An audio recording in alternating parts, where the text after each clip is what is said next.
Bir bakışın kifayet etti. Kalbim seni seçti habersiz.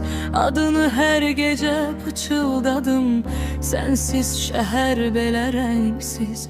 Gülüşünde yitirdim özümü. Sesinde taptım bütün arzumu.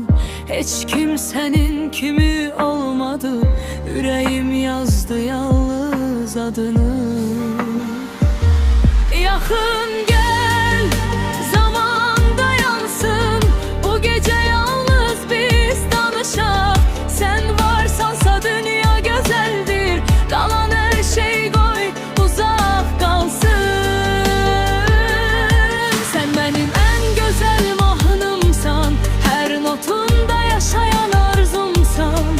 Elini ver, hiç bırakmayım seninle ben yeniden doğulayım. Sen gelende bahar açılır, kalbimde bütün korkular susur.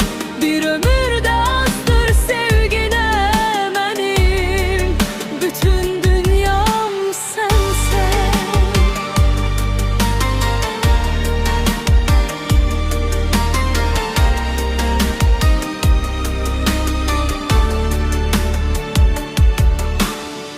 Güler saçlarını okşayanda hasretim de sene toxunur.